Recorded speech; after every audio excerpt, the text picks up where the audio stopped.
Hey guys, what's going on here? It's Rio. I wanted to do a video on Satan's marine kingdom. I'll show you biblical scriptures on it and show you some books about it and different videos. So let's check it out and get into it. Psalm 74:14 says, "It was you who crushed the heads of Leviathan and gave it as food to the creatures of the desert."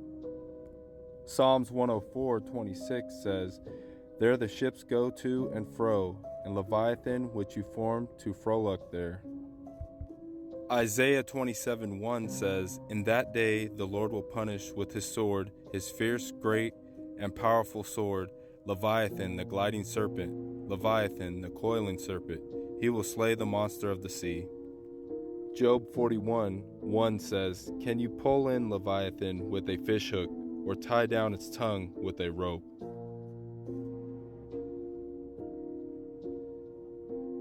1 Samuel verse 7 says, "When the men of Ashdod saw what was happening, they said, 'The ark of the God of Israel must not stay here with us, because his hand is heavy upon us and upon Dagon our God.'"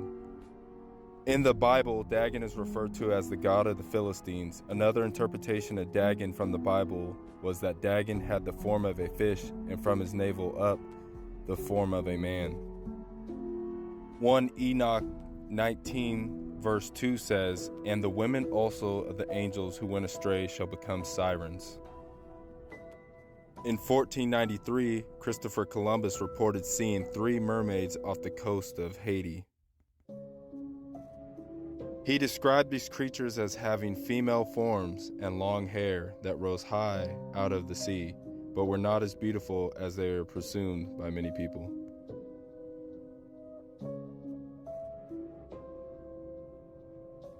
Exodus 1 verse 22. Then Pharaoh gave this order to all his people: "Every Hebrew boy that is born you must throw into the Nile, but let every girl live." Psalm 68:30. "Rebuke that old crocodile, Egypt with her herd of wild bulls and calves, rapacious in her lust for silver, crushing peoples, spoiling for a fight."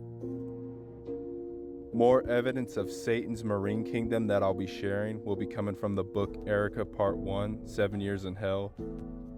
She's a ex-witch from Uganda who served Satan and did sorcery for more than 17 years.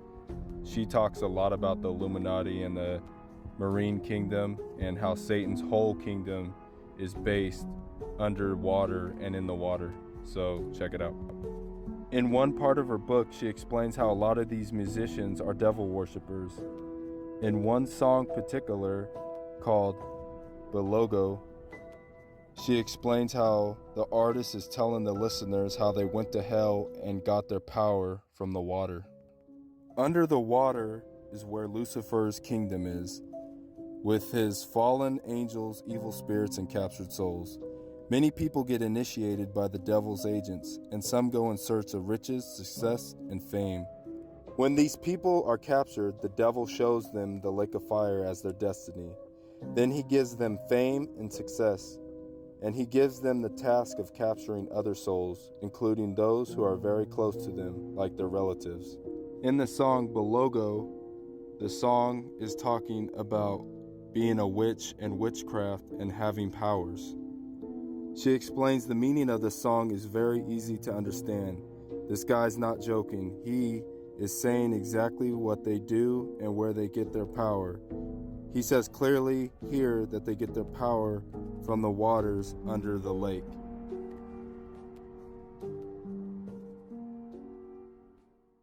Other than Mesopotamia, let's start with Egypt. Since we are located on the continent of Africa, we have a closer perspective of what that era was like. The lifeline and sustenance of Egypt was the River Nile. The Nile is a major north-flowing river and one of the largest in the world. It begins at Lake Victoria and flows north through East Africa into the Mediterranean Sea.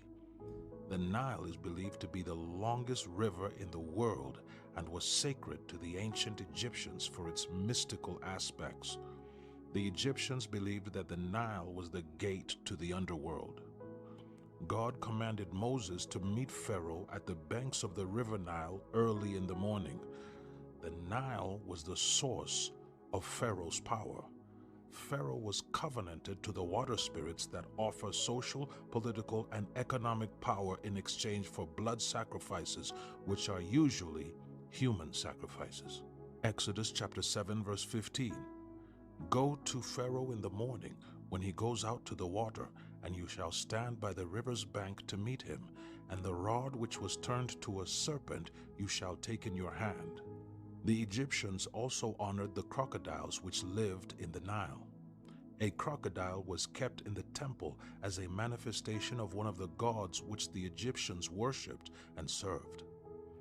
The Egyptians adorned it with jewels and revered it as the image of their god. When it died, it was replaced by another one.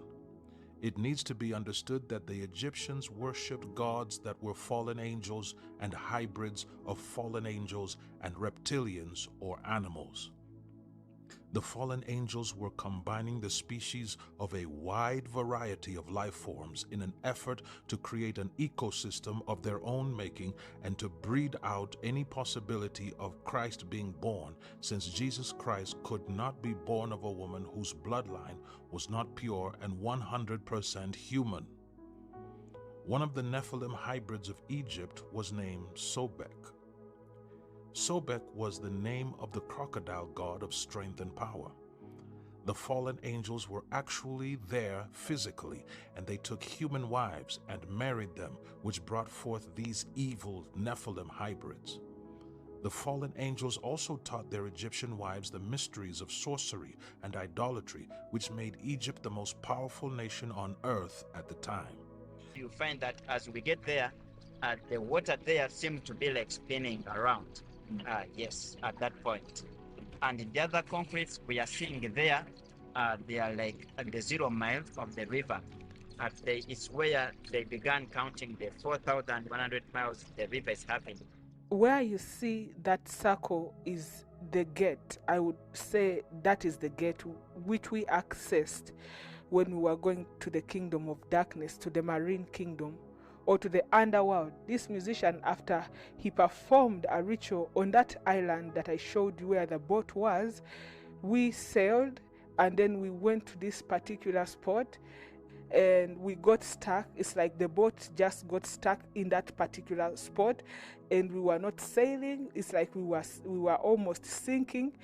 And in the process of screaming, a huge fish that swallows about 15 people came from beneath, and it opened its mouth wide. He entered the fish with me, and the fish took us to a place called hell, where we entered into 7 gates, and these gates are in form of rocks. You may think they are rocks, but the demons were opening these gates for us, and we entered, and I found myself in that place that I always talk about, because why I say it's hell is because I found myself in front of Lucifer. And when I found myself in front of Lucifer, I started now getting instructions from the devil directly and started serving Satan, knowing exactly what I was doing. Yes. Exodus 7 verse 20. Moses and Aaron did just as the Lord had commanded. He raised his staff in the presence of Pharaoh and his officials and struck the water of the Nile, and all the water was changed into blood. Exodus 14:26. Then the Lord told Moses, raise your hand over the sea to make the water fall and cover the Egyptian chariots and horse soldiers. Matthew 8:32. And he said unto them, go, and when they were come out, they went into a herd of swine, and behold, the whole herd of swine ran violently down a steep place into the sea, and perished in the waters. Revelations 9:14. Telling the 6th angel who held the trumpet, release the 4 angels who are bound at the banks of the great river Euphrates. Revelations 13:1. And I stood upon the sand of the sea, and saw a beast rise out of the sea, having 7 heads and 10 horns, and upon his horns 10 crowns, and upon his heads the name of blasphemy. Matthew 14:25. Shortly before dawn, Jesus went out to them, walking on the lake.